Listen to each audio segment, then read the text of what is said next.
Apa terapi yang paling bagus untuk membersihkan, mengobati penyakit dalam tubuh manusia? Kutiba alaikumusiyam, kata ba diwajibkan itu bukan mudah. Siapa bilang puasa itu mudah? Susah. Apa buktinya saya bicara bahwa puasa itu susah? Sampai disiapkan satu pintu surga khusus oleh Allah untuk orang yang berpuasa. Itu kan susah berarti kan? Ya, saya pengen nambok-nambok dulu gitu loh. Mbok sadar gitu loh. Kenapa? Karena kita tidak tahu nilai sehat itu berapa. Itu masalahnya. Anda nggak tahu nilai sehat itu berapa, atau kita nggak tahu nilai sehat itu berapa, sehingga apa? Contoh kayak sekarang, orang dengan gampangnya pergi beli makanan, misalkan ya, beli makanan, masukin makanan panas itu dalam plastik. Dari pagi kita bukan makan plastik lagi, tapi styrofoam pun kita makan. Dari mana saya bisa ngomong ini? Itu bubur ayam, betul. Udah ada plastiknya, styrofoamnya, komplit paketnya, memicu kanker. Nah gitu loh. Saya ingat banget dulu, zaman dulu ya. Zaman dulu tuh saya kalau suruh beli lauk sama bapak saya, Allah yarham, itu saya bawa rantang. Sekarang pun saya kerjakan, bawa rantang saya. Woi, jahatnya bu, plastik itu bu, subhanallah, apalagi styrofoam, nggak bisa diurai. Itu dia bisa ngunci reseptor-reseptor hormon dalam diri kita itu. Sekarang bertaburan, mohon maaf gitu kan. Orang kanker, autoimun segala macam. Salah satu biang kerok itu mereka itu. Pagi-pagi sekarang saya tanya, siapa yang sudah makan plastik hari ini? Banyak?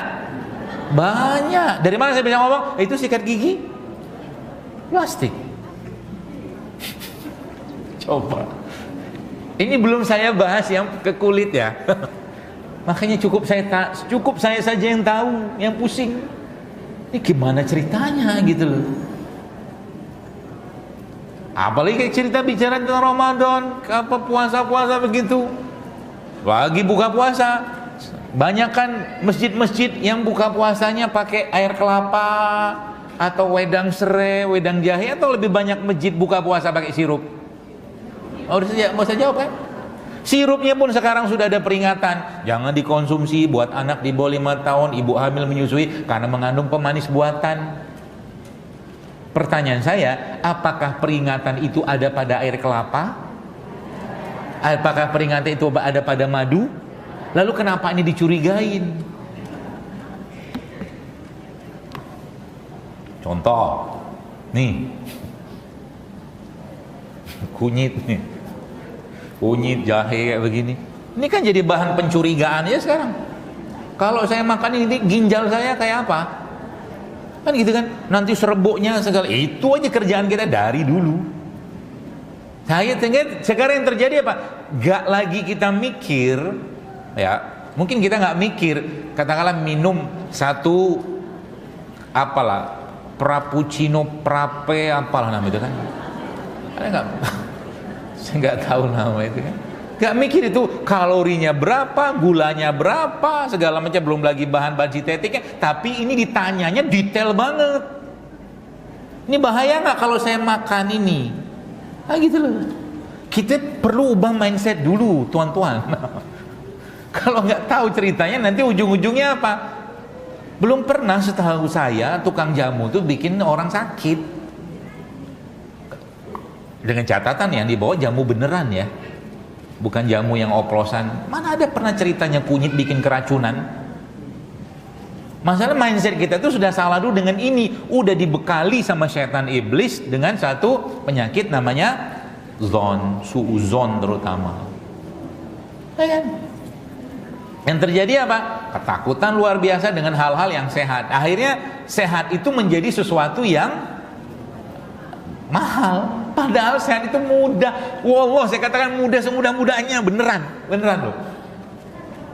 Ya, beneran. Maka dari berbagai ceramah saya, kajian saya dari malu sebenarnya paling gampang kalau mau sehat. Kalau sekarang mau saya tanya pada ibu sekalian, mau sehat nggak? Mau. Kalau saya ajak Anda untuk meninggalkan ini dan memakan yang itu, mau nggak? Ntar dulu, tanya dulu apa dulu, gitu kan? Nih, mari kita pakai logika. Kita pakai logika akal sehat kita. Baik, gini. Di sebelah kanan saya ini, ya, kita kan doa untuk pagi-pagi itu diminta doa. Kita udah doa sama Allah pagi di zikir pagi, Allahumma inni as'alukal afwa wal afiyah. Minta afiat, minta sehat sama Allah gitu kan. Tapi caranya kita nggak paham. Puasa jarang, olahraga jarang, makan sehat jarang. Terus ketika sakit, apa obatnya? Kelakuan kan namanya itu. Satu mangkok isinya sayur, buah. Kita bikinlah salad gitu kan. Kita kasih jeruk nipis, kita kasih zaitun, kita kasih kismis, kita kasih almond secukupnya, sesuai anggaran. Katakanlah ini satu piring sehat atau mangkok sehat. Sebelah kirinya ada gorengan misalkan. Ya. Ada bakwan. Ada apa lagi? Oh kan, ya kalau ditanya kan inget banget. Ada bakwan, ada apa segala macam. Sekarang saya tanya, mana yang sehat? Yang kanan apa yang kiri? Yang kanan. Yang dimakan yang kiri apa yang kanan? Oh, itu kan? Iya, kenapa? Karena nilai sehat itu nggak tahu kita seberapa berharganya gitu loh. Itu masalahnya kita.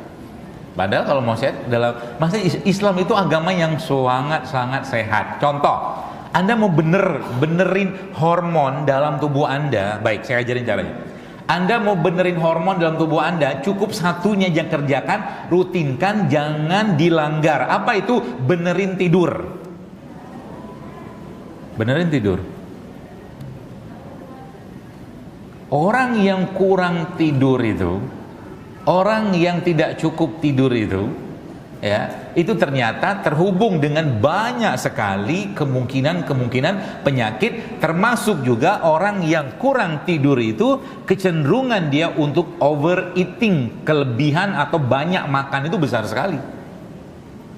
Apakah Allah dalam Al-Quran ngomong apa fungsi malam? Ada nggak? Ada. Apa ayatnya?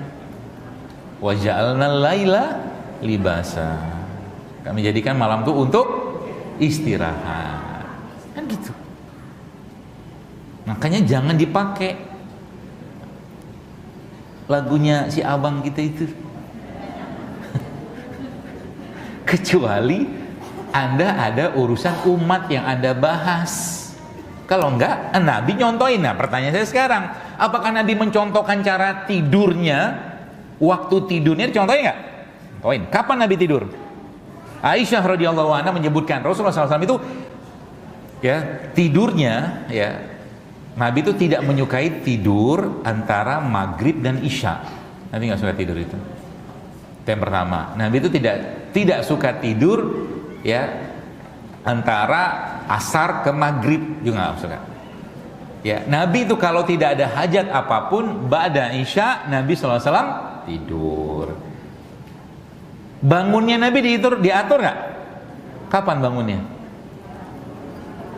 Qumil laila illa qalila. Sepertiga malam. Itu terbaik. Ikutin aja pola tidur Nabi. Subhanallah, metabolisme hormon kita akan sehat. Itu lakukan dulu. Gak perlu modal. Ya kan? Gak perlu modal. Makanya saya bilang, ya Allah, kita ini kalau sedikit aja melototin Quran gitu, jangan dibaca doang, dilihat gitu loh. Dilihat, tadabburi, baca tafsirnya, pinter kita ini. Masalahnya kita itu memang sekarang gak mendidik diri kita itu untuk pinter, itu masalahnya. Gak ngerti gitu loh. Padahal kuncinya apa? Kuncinya itu semua ada pada Al-Quran. Jadi kalau berarti konsepnya apa, dokter? Kalau saya mau belajar sehat, baca Quran. Baik, saya ajarin satu ya. Teman-teman, bapak ibu, terutama ibu-ibu yang suka belajar tahsin. Tahsin itu dua hal yang biasanya diuplek-uplek nggak kelar-kelar. Sifatul huruf sama makharijul huruf, betul? Ya, huruf itu punya sifat dan keluarnya. Yang dimainkan apa? Kalau nggak ini bibir kan? Saya tadi mikir gitu kan, apa ceritanya ini tahsin ini? Sedangkan Allah tuh bilang begini, karena gitu. Kata Allah begini, dalam Quran, Bapak Ibu sekalian, Kata syifa itu kata Allah ya, disebutkan 4 kali setahu saya. Kata syifa. Yang menariknya apa? Menariknya Masya Allah ya. Satu kata itu diwakili oleh ikil. Tadi kan dibacain. Fihi syifa'ul linnas kan gitu.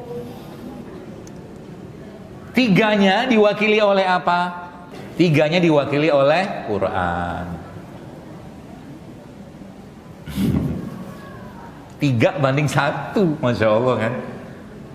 Kalau saya memandang kata syifa itu ya 3:1, berarti concernnya Allah, perhatiannya Allah terhadap kita itu ya, untuk menjaga kesehatan jiwa kita, jiwa ya, hati kita, termasuk jasadnya kita itu sebenarnya tidak butuh apapun yang sifatnya pakai biaya, cukup pakai ini. Dengan cara apa? Warattilil Qur'ana tartila. Caranya begitu. Saya baru ingat gitu kan, bahwa ternyata subhanallah, organ paling apa ya? Paling utama dalam tubuh kita ini, ya, paling utama yang beberapa ulama juga menyebutkan yang Nabi katakan ala wa inna fil jasad mudghah, kata Nabi, iza solahat solaha jasada kulluh, kata Nabi. Wa iza fasadat fasada jasada kulluh. Kalau organ ini baik, kalau dia ini baik, baiklah semua. Kalau dia rusak, rusaklah semua, kata Nabi SAW. Maka ketahuilah ala wa inna apa? Ala wa hiya qalb, kata Nabi SAW. Ketahuilah bahwa itulah kolbu. Ulama-ulama menyebutkan, banyak sekali tafsiran ulama itu, mereka menyebutkan tentang bahasa kolbu itu adanya pada jantung. Gitu, yang saya pahami ya. Berbeda nggak apa-apa juga, tapi bukan liver. Liver itu beda lagi ceritanya, fungsinya beda lagi. Baru saya ingat ya, dulu saya tuh suka terapi gitu kan. Saya tuh ingat saya dulu pernah udah lama sekali doang nyobain. Saya pernah di lintah dulu sini, tapi bukan lintah yang pacet itu. Ada satu lintah khusus memang untuk pengobatan, namanya Hirudo Medicinalis. Itu lintah khusus buat pengobatan. Di mana saya dilintah? Di sini, lidah. Teori perlintahannya itu bahwa di sini daerah ujung lidah ini itu terkoneksi, terhubung sama jantung. Apa yang dikerjakan sama lintah itu ketika dia nyedot ini ya, jadi kalau waktu disedot kita ngapain ya, melet setengah jam melet gitu, pegang pakai tisu, dia akan berhenti sendiri kalau sudah selesai tugasnya.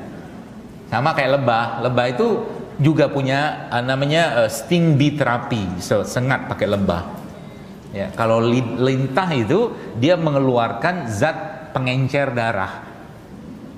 Jadi ketika dia masuk di lidah itu, kita bicara jalurnya gitu ya, dari lidah itu langsung nanti ke jantung gitu.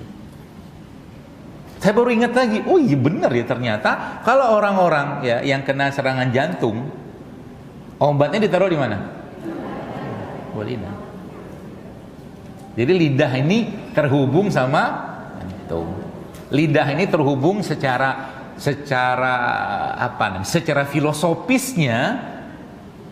filosofisnya lidah itu terhubung pada kolbu tadi itu. Artinya apa? Kalau orang kolbunya baik, baiklah lisannya. Gitu maksudnya. Kalau orang jantungnya bermasalah, maka dari lidah kelihatan. Berarti kalau mau ngobati dia, caranya gimana? Banyak-banyakin saja lidah itu bergerak-gerak dengan 2 kaidah tadi, sifatul huruf sama makharijul huruf. Apa ada janji Allah di situ? Ada. Cuman kita aja nggak yakin. Loh, kok bisa saya ngomong begitu? Gini loh. Saya tuh kalau dengar-dengar cerita para sahabat itu tuh kagum, nih orang imannya kayak apa sih? Terus kita ngomong lagi kan itu sahabat. Nah, terus kita mau contoh siapa lagi? Nanti ngomong lagi tuh, kayak itu kan nabi. Lah kita mau contoh siapa lagi? Macam contoh setan. Nah gitu loh. Gitu aja ngelesnya. Itu kan nabi, itu kan sahabat, itu terus kita mau contoh siapa gitu loh. Hipokrates, bapak pengobatannya modern itu. Enggak juga. Hippocrates itu sakit, nabi kita nggak ada sakit-sakitnya. Sakit cuma 2 kali itu pun diracuni. Ceritanya kan yang menarik itu apa? Nih lihat, bicara begini, masya Allah ya, masya Allah, kayak itu kadang gitu kan. Ini di mana sih iman kita terus zaman sekarang gitu loh. Kisahnya kan ada sahabat yang melewati satu kampung. Kisahnya begitu, mereka minta makan karena kelaparan, nggak dikasih sama orang kampung itu. Lalu apa yang terjadi? Yang terjadi adalah dikabarin sama mereka, ini kepala kampung kami sakit. Oke, kalau gitu kami bisa ngobatin, kata dia. Kata sahabat itu, bawa alat nggak? Nggak bawa. Bawa jarum suntik juga. Bawa herbal kagak. Bawa apa? Bawa iman. Diapain itu kepala kampung yang kena? Bukan di merotak, nggak dioperasi, segala macam. Apa yang dia kerjakan? Dia ruqyah, dia baca ini, dia zikirkan segala macam, dia bekam, dia pijit segala macam. Hilang juga tuh barang. Coba. Asal apa yang dia baca terus? Dia baca innamal usri yusra, fa innamal itu aja. Jadi Quran itu sebenarnya ayat-ayatnya itu dia punya efek gitu loh ke jiwa kita. Kalau jiwanya baik, otomatis jasadnya baik nggak? Pasti baik. Berarti orang yang tiap hari makannya nggak sehat, hatinya sehat nggak? Itu maksudnya. Sudah tahu kok nggak sehat, kenapa dimakan? Nah, kita masuk lebih dalam lagi supaya Anda tersinggung. Ya. Maksudnya kita tuh perlu kadang-kadang gini loh. Saya kalau baca Quran tuh kadang-kadang ngebayangin suasananya. Kisahnya Nabi Musa sama Nabi Harun, kan kisahnya begini. Nabi Musa diperintahkan Allah untuk apa? Untuk ngambil Taurat. Taurat zaman dulu tuh bentuknya lempengan-lempengan. Nggak kayak kita kan kalau Al-Quran ini kan dari Allahnya ke malaikat Jibril kan dalam bentuk suara. Kalau dulu tuh lauh, ya, lauh tuh seperti ya tadi lempengan gitu lah. Pergilah Nabi Musa, pesan sama Nabi Harun. Apa pesannya? Tolong jaga nih kaum ini. Kata Nabi Musa gitu kan. Pergilah Musa 40 hari, ketemu, maksudnya ibadah sama Allah, menerima Taurat segala macam. Balik-balik apa yang terjadi? Kisahnya apa? Kisahnya kan kaumnya Bani Israel itu ngapain? Nyembah Samiri kan? Kisahnya begitu. Anda tahu apa yang dilakukan oleh Nabi Musa? Masya Allah, dibantingnya itu lauh itu, dipegangnya jenggot. Saya kebayangin suasananya gitu loh. Dipegangnya jenggot Harun. Apa yang kau lakuin? Ini kenapa orang ini sampai menyembah sapi lagi gitu loh? Marahlah Nabi Musa. Gitu loh. Marah gitu maksudnya apa? Kenapa kau biarin kayak begini gitu loh? Ya. Maksudnya apa? Ya kadang-kadang kalau kita pribadi atau mungkin ada orang yang udah kelewatan, bukan ditabokin sih ya. Paham maksudnya? Pegang kayak jenggotnya, gebuk sedikit, kok sadar dikit kenapa? Gitu maksudnya. Gak juga terus-terus kita ngomong-ngomong pelan-pelan, ayo mari kita hidup sehat, gitu enggak. Kadang-kadang maksudnya gitu. Kadang-kadang perlu tabok-tabokin gitu. Supaya apa? Supaya sadar. Sampai Harun ngomong sama Musa apa? Jangan kau buat aku macam ini, kata Harun. Nanti musuh-musuh kita tengok. Gitu kan? Dan coba lihat itu Al-Baqarah nih saya itu. Kisahnya. Bani Israel itu diberikan Allah makanan terbaik. Wanzalna alaikumul manna wassalwa. Apa itu manna wassalwa? Itu ada mengatakan burung belibis, jamur itu makanan terbaik yang diturunkan Allah dari langit. Ini kerjaan Yahudi begini nih, Bani Israel ini kan. Protes sih sama Allah. Nggak mau. Dari dulu memang kerjaan mereka itu begitu. Semua urusan syariat itu diakali sama mereka. Itu kerjaan Yahudi. Perintah makanan yang baik itu perintah siapa? Perintah Allah. Siapa Allah ngomong begitu ya? Ukulu washrabu wa la tusrifu wa kulu mimma halalan thayyiban gitu kata Allah kan. Makanan yang halal lagi baik oleh tati butuh syaitan kata Allah, jangan ikuti langkah syaitan. Sama Yahudi itu, sama Bani Israel itu apa yang mereka kerjakan? Oke, entar dulu lah kami cari yang lain-lain aja lah. Di situ dijelaskan Allah dalam Al-Quran itu akhirnya mereka mencari yang bikin mereka susah sendiri. Cari bawang lah, yang mereka ambil lagi lah, segalanya. Oke. Apa susahnya makan buah dan sayur? Perlu Anda olah nggak? Kalau bicara tadi yang gorengan, jalannya perlu Anda olah? Iya. Paham maksudnya? Kayak apa kelakuannya? Itu maksud saya. Kalau kita makan yang kanan ini Bapak sekalian, yang tadi buah, sayur, ada zaitun segala macam, pertanyaan dari dua makanan ini yang bisa membuat pembuluh darah Anda lentur, darah Anda lancar, BAB Anda lancar, yang kanan apa yang kiri? Terus kenapa ini dimakan? Semua akan jawab enak kan? Betul, semua akan jawab enak. Tapi pertanyaan saya secara emosional, pertanyaan saya sekarang, kalau makan yang ini nih, apakah pembuluh darah Anda akan mengeras, darah Anda akan kental? Jawabannya ya kan? Berarti yang Anda makan itu apa? Anda sedang makan untuk mempertahankan kerasnya sikap diri Anda. Itu maksudnya. Itu kan simbolnya aja. Itu simboliknya aja makanan tadi kan. Akal kita tahu kok yang kanan ini yang jauh lebih bagus kalau kita makan. Ini boleh nggak boleh, ini halal betul. Tapi kalau bicara tentang Islam, bicara cara Quran, nggak cukup halal doang. Makanya bicara tentang makanan itu, Allah sendiri dalam Al-Quran, ya Yuhan Nabiyu kulu minat thayyibat, kata Allah, makanlah yang baik, kata Allah. Halal nggak dibahas lagi. Supaya apa? Supaya kalian beramal soleh. Artinya urusan makanan yang baik itu akan ada hubungan dengan seseorang itu bisa dimudahkan Allah untuk beramal. Itu kata Quran.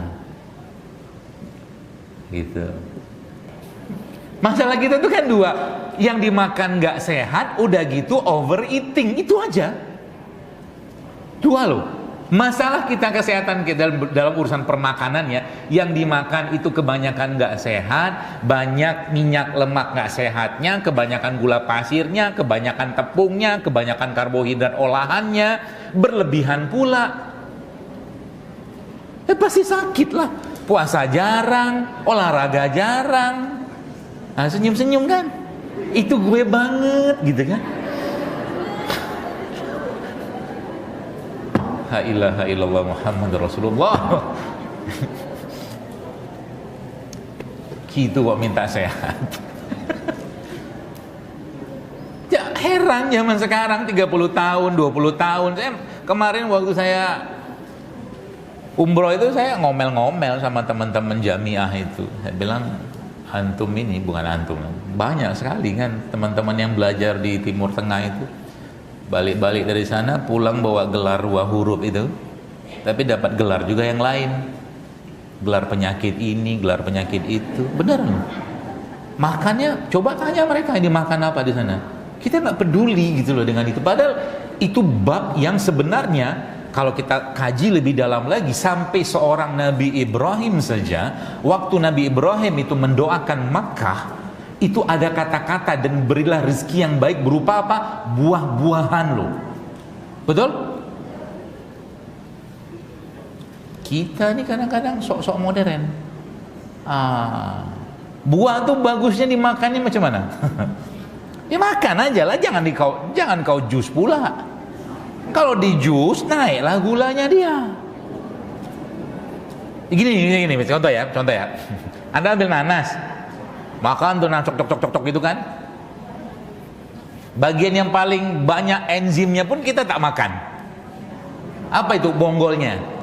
Bonggolnya dibuang pula.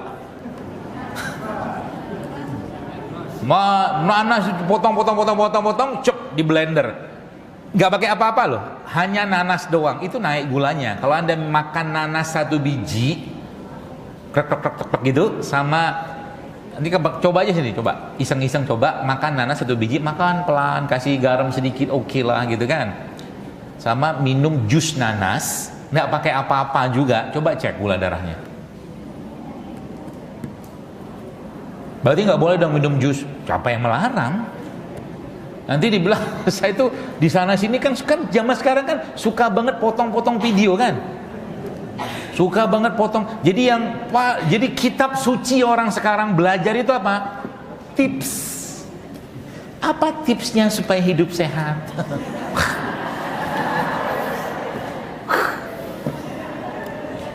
gak ngerti manusia itu gak bisa gitu doang gitu loh konsep sehatnya itu. Apalagi kita bicara dalam konteks, dalam perspektif Islam. Apa ceritanya? Sehat jasad doang, pakai pula istilah mensana in corpore sano. Apa ceritanya itu? Itu kan istilah orang-orang sana. Silakan pakai, tidak apa-apa. Islam punya konsep sendiri. Konsepnya apa? Tadi yang saya jelaskan di awal, bahwa kalau mau sehat jasad ini, benerin ini dulu. Kata siapa? Kata Nabi. Itu. Berarti penyakit yang justru halusnya kita lebih concern, kita perbaiki, kita benerin, kita obati penyakit jasad atau penyakit jiwa? Jiwa. Udah paham? Bukan orang sakit jiwa ya, jiwanya sakit. Di balik orang-orang yang kena diabetes, jantung, stroke, kencing manis segala macam, ada jiwa-jiwa yang sakit di situ. Sekian tahun. Bisa jadi sakitnya itu gara-gara apa? Sekian tahun dia kasih kopi sama suaminya, tak satu pun kata penghargaan, apresiasi, terima kasih dari sang suami kepada istri tadi. Akhirnya sang istri hidup dalam keadaan teraniaya.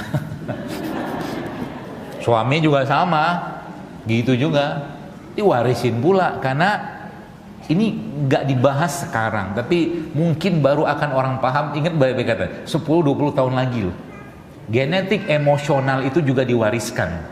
Jadi ketika ada keluarga sakit ini sakit itu, diabetes kah, jantung kah, kanker segala macam, bukan cuman genetik yang katanya penyakit ini tuh yang katanya diwariskan, genetik apalah keturunan gitu, tapi mereka juga mewariskan apa? Mewariskan emosional yang include dalam penyakit itu tadi.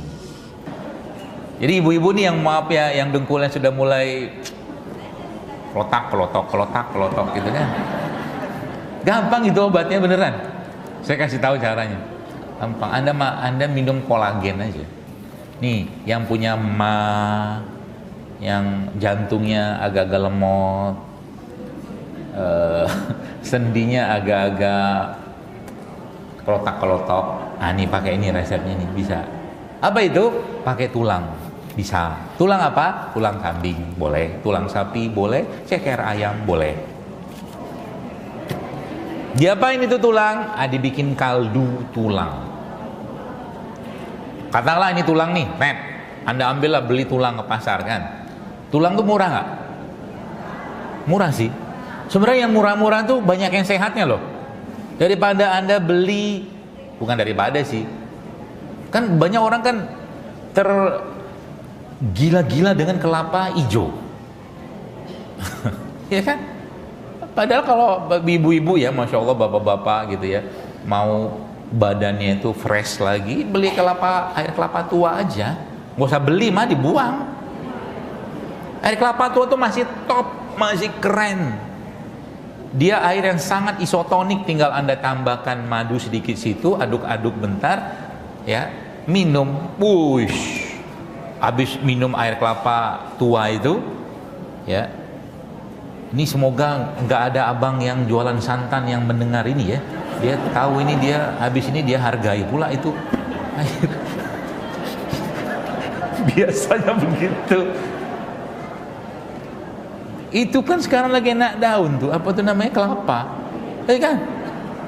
Kelapa tuh, subhanallah. Kalau Anda tahu ya, jadi Allah itu jadi gini. Tadi kan kalau Anda yang mencatat pola yang saya sampaikan tadi, sebenarnya ada kaidah-kaidah yang sebenarnya tidak butuh apapun Anda untuk sehat. Benerin tidur, berjalan, melihat matahari, kena sinar matahari, itu semua bikin sehat. Puasa itu kan nggak ada modal tuh. Itu maksud saya. Syariat itu membalik. Nah, ada yang kita memang perlu makan, konsumsi, dan itu mudah, murah, dan ya kalaupun kita, dan mudah kita dapatkan gitu loh. Contoh mungkin, kalau ibu-ibu bapak sekalian baca misalkan tadi kelapa ya, kelapa itu apa, mundur sedikit. Kelapa itu misalkan nih bapak-bapak lagi nggak enak, bukan nggak enak hati sih, nggak enak badan. Jadi gini, ambil kelapa tuh, kelapa tua gitu ya, kelapa tua aja, beli itu, nggak usah dikopek, nggak usah dikupas, nanti di rumah aja dibolongin gitu kan, terus nanti masukin madu situ, gitu, tutup lagi, tungguin dia bentar, gitu, aduk gitu ya. Habis itu selesai, boleh tambah garam dikit aja, garam sehat, garam yang tidak diputihkan. Kalau kita bahasa itu garam non refinasi gitu loh, garam krosok gitu loh bahasa kampungnya. Udah makan sama telur, badannya akan bertenaga lagi. Cobain nanti di rumah kalau lagi nggak enak gitu kan. Jadi kalau mampir kalau lagi pulang kerja apa gitu tuh, jangan beli minuman saset itu, carinya Abang Kelapa, dalam sakunya siap madu gitu kan. Terus tiba-tiba dalam perjalanan itu bertemu dengan seorang wanita, dia lihat, ini kategori saya banget nih, hidup sehat sih. Misal, karena bicara hidup sehat emang kebiasaan ya. Kalau orang tua tidak menunjukkan kebiasaan sehat ke anak, anak tidak akan dapat contoh. Gitu loh.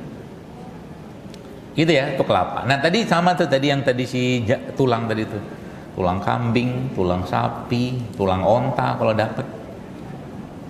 Nah, Anda ambillah mungkin berapa potong gitu, terus direbus pakai air, kasih bumbu aja kayak Anda bikin sop gitu loh. Ya. Berapa lama? Minimal 6 jam minimal, pakai api kecil aja. Api kecil aja. Ya kasih pokoknya sampai kuahnya itu enak, ya. Nanti itu kan tulang tuh ada lemaknya nggak? Kalau tulang doang ada lemak lah. Nggak ada lemaknya kan, tulang kalsium apa segala macam gitu kan, daging kan isinya kan situ kan. Itu nanti tuh kalau Anda masak 6 jam 8 jam katalah kayak begitu, maka dia akan keluar kayak minyak-minyaknya itu kan gitu kan. Nah itu kok kolagennya, minyak kolagen di situ. Nah itu tuh buat tulang, buat sendi, buat otak, buat jantung, mantap. Minum 1 hari 100 cc. Coba minum nanti, rutinkan minum. Lambung juga akan enak, apalagi nanti bumbunya itu, kuahnya itu Anda kasih sedikit jahe atau kayu manis, jadi kan dibuat lambung juga oke. Itu namanya kaldu tulang. Kalau udah selesai dibuat gak dipakai misalkan, simpan kulkas aja, nanti panasin. Itu aja mudahnya minta ampun, murah. Ya tambah lagi misalkan, jadi saya nggak bayangin gitu ya, ibu-ibu bapak-bapak zaman dulu tuh mereka tuh minumnya teh manis, teh tawar, kopi tawar, makannya ubi rebus, ya pasti sehat lah tulangnya gitu loh. Yang coba sekarang itu mulai itu ya dikurangi yang nggak sehatnya itu. Contohnya apa? Minyak, makanan yang menggunakan minyak goreng, gitu kan, itu coba dikurangi. Kalau bisa mah di stop. Banyak kok pilihannya, tetap enak, dipepes bisa, dikukus bisa, di steam bisa, gitu kan. Berarti nggak boleh makan yang goreng. Bukan nggak boleh, kita sekarang melatih disiplin dulu gitu loh. Itu dulu poinnya ya, seperti itu. Jadi minyak-minyakan, gula pasir, tepung, nasi juga sama ya. Coba deh bapak-bapak, ibu-ibu ya, pagi-pagi misalkan ya, saya bukan anti nasi uduk, nanti saya diomelin lagi sama orang Betawi. Bukan, maksud saya itu nasinya itu biasanya kalau orang makan nasi uduk, saya makan nasi uduk makan. Berapa banyak saya makan ya? Satu sendok, 2 sendok lah. Yang saya banyakin apa? Lauknya. Telurnya saya minta 2, cabenya saya minta banyakin, tambahin tahu, tambahin tempe, nggak bakal ngantuk. Jengkol enggak, mohon maaf, saya agak sensitif. Suuzon saya sama jengkol sama pete itu agak banyak. Jadi kalau anda makan sesuatu pakai jengkol, bukan, Anda makan sesuatu itu sudah ada suuzon, nggak usah makan deh, beneran. Iya. Soalnya, contoh gini ya, ada orang ini madu nih misalkan, madu ini ada minum 1 sendok gitu kan, 1 sendok teh lah, kita kecil gitu 1 sendok gitu ya, 1 sendok teh kecil gitu kan. Tapi waktu dia minum 1 sendok teh kan berapa gram, berapa kalori lah, berapa gula, kan kecil banget. Tapi waktu dia minum ini itu bekubang di sini tuh, bekubang. Orang bilang mata bak kubang. Bekubang-kubang lah dia pemikiran, ini benerkah madunya ini? Nanti kalau saya minum, nanti gula darah saya naik. Terus itu Jadi sebelum dia memutuskan minum 1 sendok itu, dia punya curiganya 1 kilo. Apa yang terjadi? Waktu dia minum 1 sendok itu, habis itu langsung naik seketika gula darahnya. Itu maksudnya. Emosi itu cepat sekali loh. Ingat gak zaman dulu kalau lagi mau ujian, ingat gak? Waktu kuliah, waktu SMA, apa yang Anda rasain? Ada yang mencret-mencret, ada yang sakit lambung, ya kan? Kalau gak ujian tenang gak? Makanya gak usah ujian. Gitu.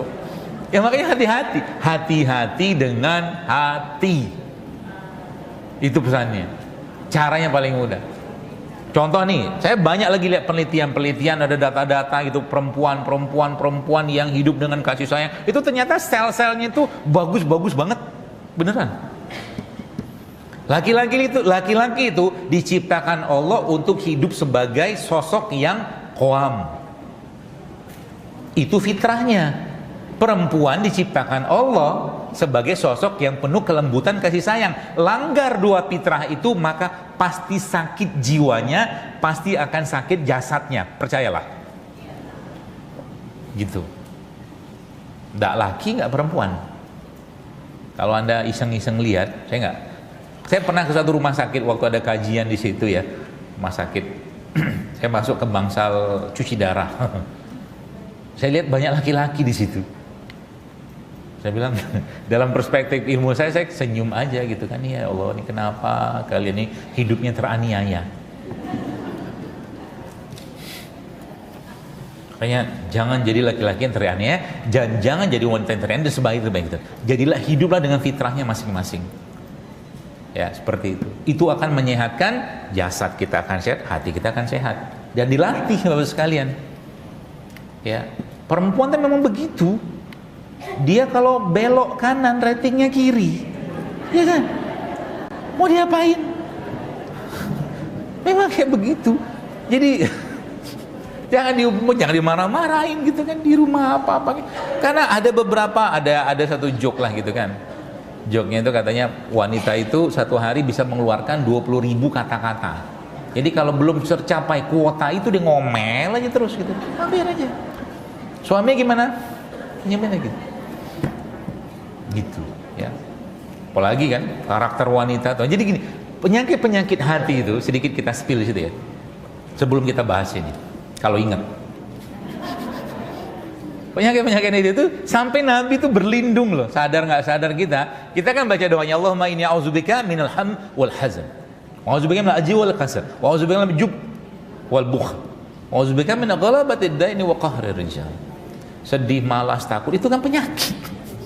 Berarti sedih itu penyakit, confirm penyakit, beneran. Berarti nggak boleh sedih, bukan nggak boleh lama-lama sedih. Kayak ini sekarang, misalnya kita bicara Palestina kayak begini, orang kan lihatnya kan ini kejamnya luar biasa, akhirnya sedih. Ada beberapa yang saya dapatkan informasi itu, makan nggak bisa, lambung sakit, itu memang ulahnya mereka. Makanya perlu diangkat, dipegang jenggotnya kita, jangan takut sama dia. Gitu. Terus bagaimana cara kita melindungi, membentengi jiwa kita ini? Banyak sekali pedoman yang Nabi SAW ajarkan kepada kita. Contoh zikir pagi petang, sholat 5 waktu kita itu. Baik, ini sedikit spillnya ya. Bukan sholat ya. Kalau Bapak Ibu tadaburi surat Al-Falaq, Qul a'udzu birabbil falaq min syarri ma khalaq, gitu kan. Surat Al-Falaq sama surat An-Nas itu ada perbedaan yang sangat mencolok kalau buat saya pribadi. Apa mencoloknya? Menariknya ketika bicara surat Al-Falaq, Qul a'udzu birabbil falaq, kita semua minta perlindungan kepada Allah Subhanahu wa taala cukup sekali saja. Untuk kejahatan yang berasal dari luar apa dalam? Luar. Min syarri ma khalaq kan? Tapi surat An-Nas 3 kali kita sebut nama Allah, Qul a'udzu birabbin nas, malikin nas, ilahin nas. Dari apa? Min syarril waswasil khannas. Perhatian Al-Quran terhadap penyakit jiwa itu jauh lebih besar daripada penyakit jasad aslinya. Hasad, ain, dengki itu bush. Subhanallah, ngeri loh itu penyakit itu.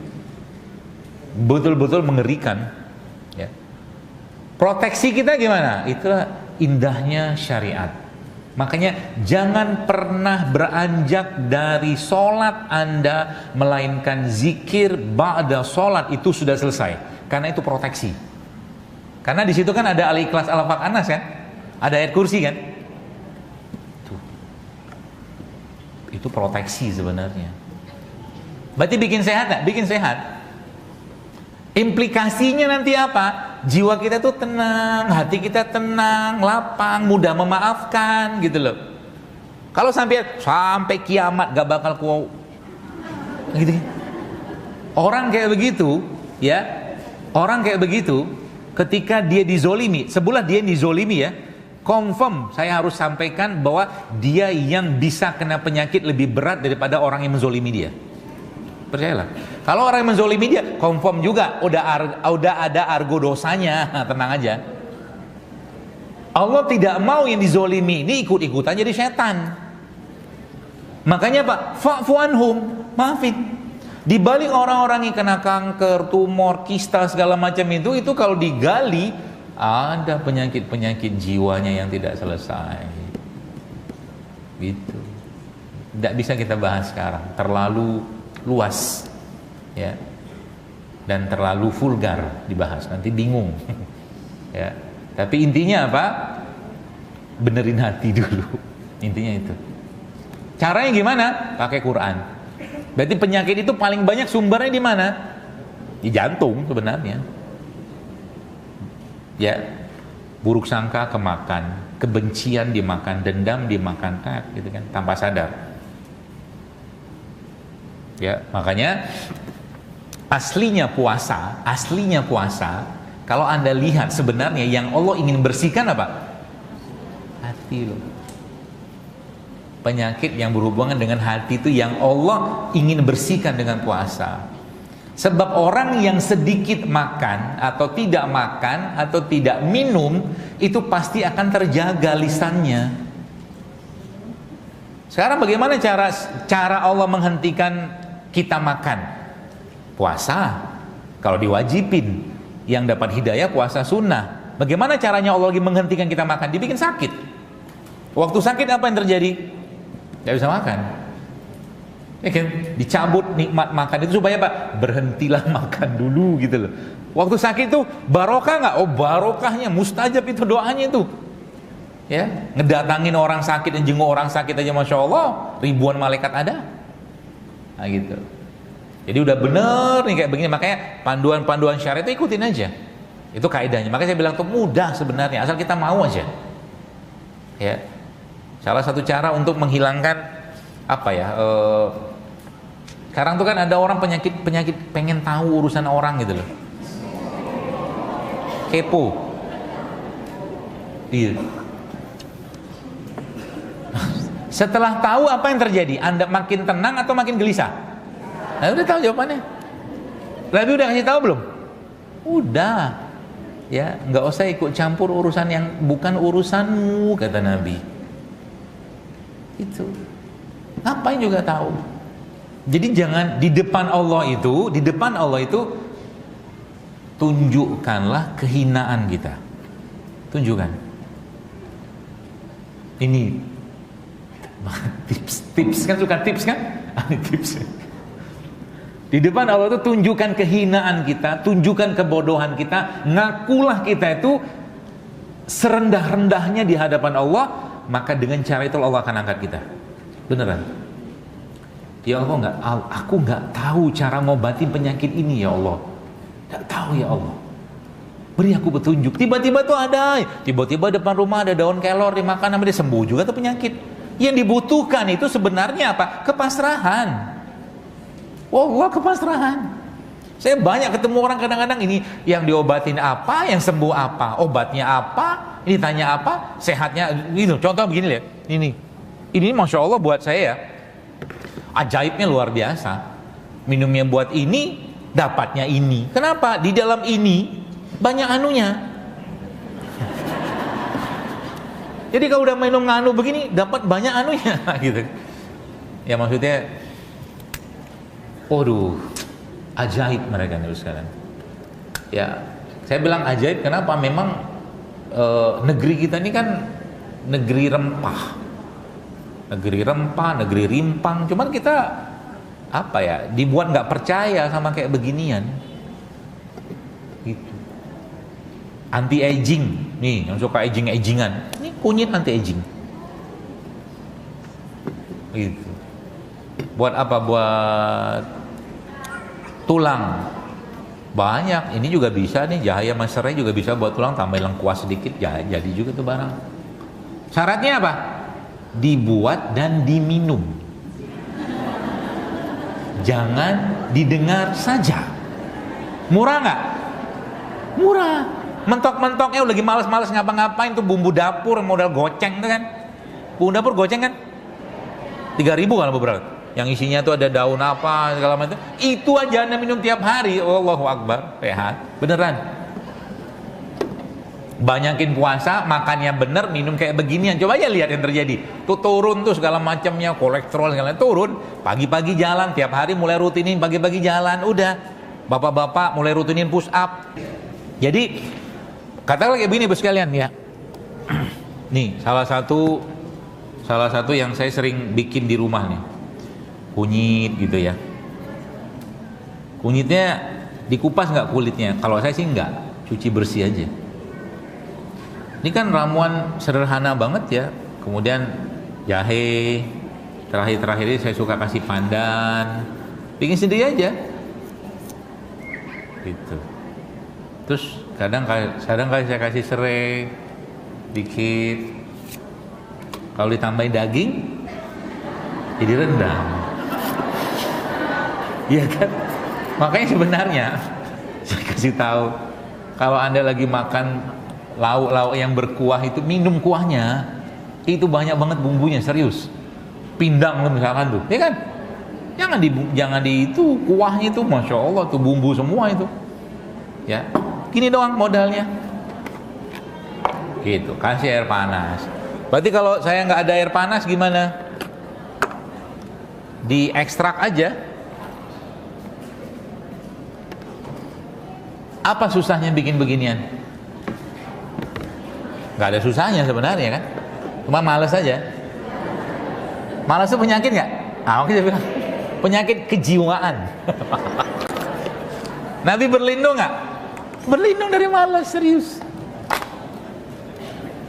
Bagaimana cara kita lagi nggak semangat gitu ya, lagi nggak semangat, buat membuat tubuh kita menjadi berenergik lagi? Gampang, jalan di tempatnya juk gitu, nanti kabur tuh setan malesnya.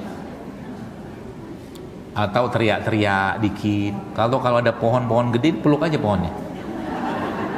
Beneran, belum pernah peluk pohon, sehat tuh. Selain meluk suami atau istri atau anak ya, pohon-pohon besar tuh bagus untuk dipeluk. Kenapa besar? Ya kalau kecil begini kan nggak bisa dipeluk. Gitu. Udah gini doang nih. Tunggu bentar. Kita kalau nggak ada air panas gimana? Kalau nggak ada air panas, namanya diinfus.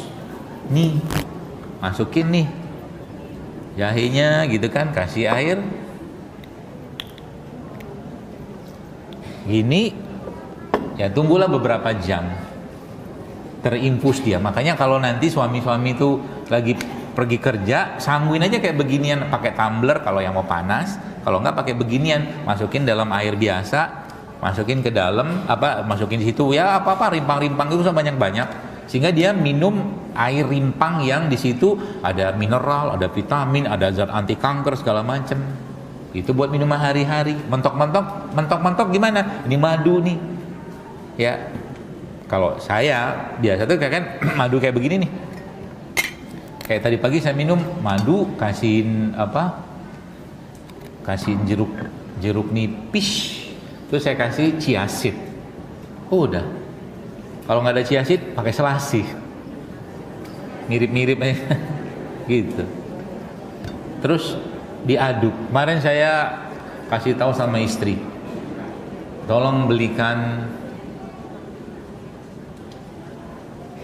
talenan. Kira-kira kalau saya beli talenan yang kayak apa saya mau minta beliin? Kayu. Iya bener. Tapi saya nggak bisa beli kayu yang ini, saya beli yang stainless. Kenapa? Plastik lagi kan sekarang kan gitu kan.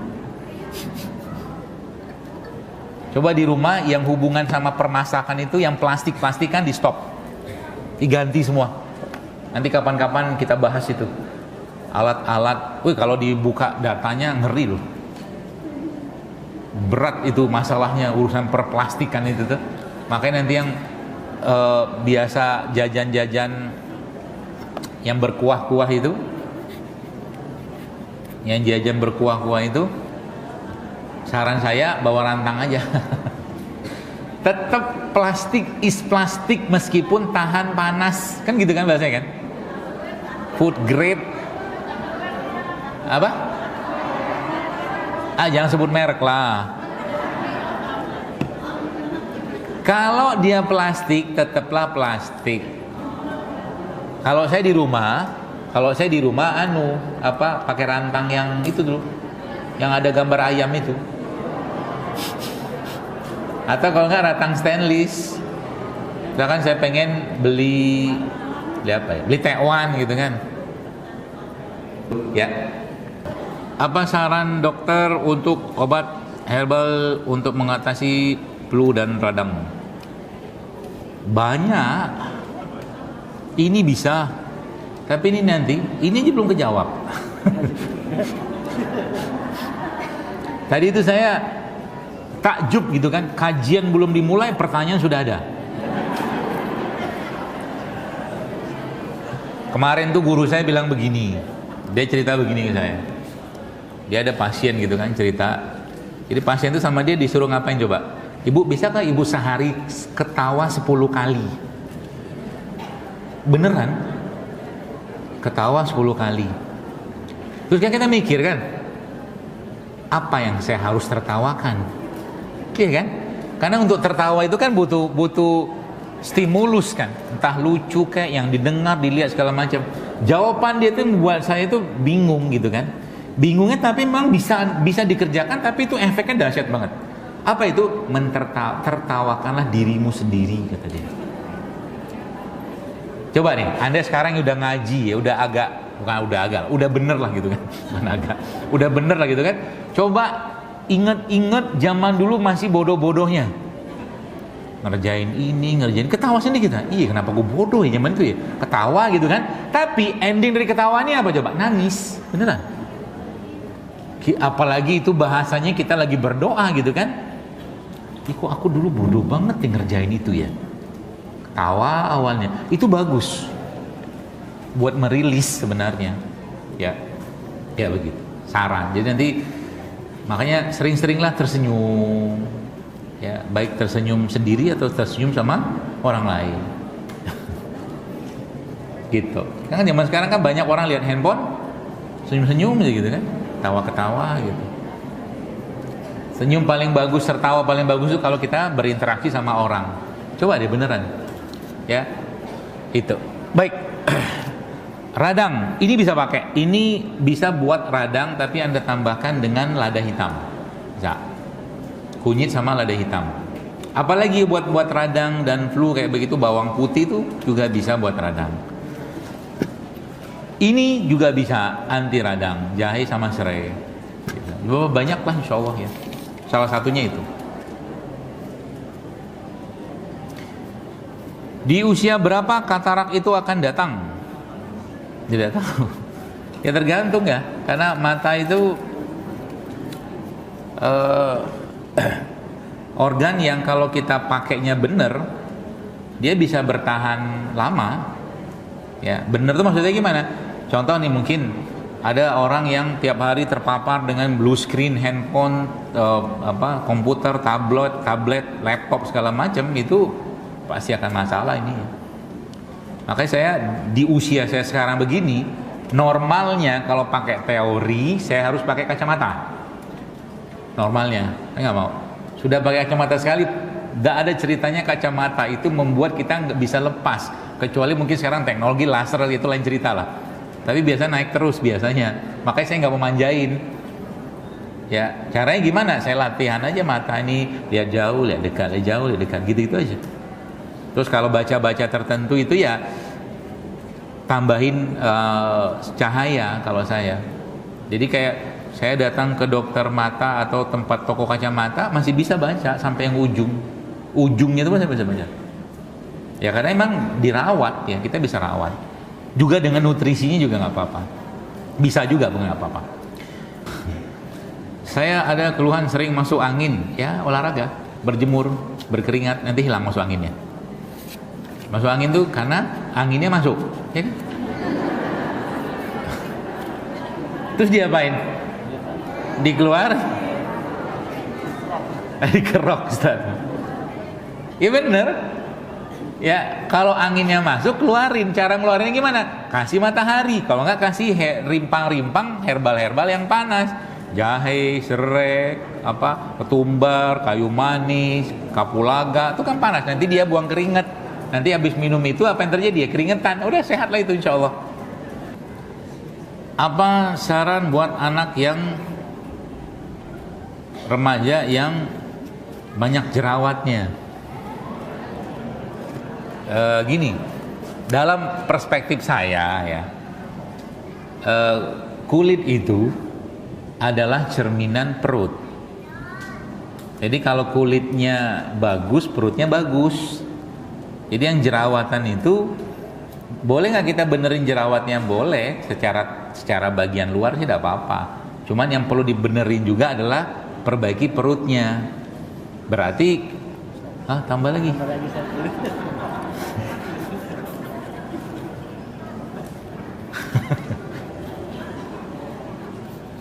Iya, jadi benerin perut tuh caranya gimana? Banyak. Tapi saya kasih 2 poin aja. Yang pertama, Bapak Ibu tiap hari cobalah konsumsi probiotik. Probiotik itu apa? Makanan bakteri baik gitu aja lah bahasa kita. Kalau nggak ada probiotik, bisa pakai apa? Bisa pakai makanan fermentasi. Contohnya apa? Tape juga masuk. Ya. Tahu bukan fermentasi ya. Tauco itu fermentasi.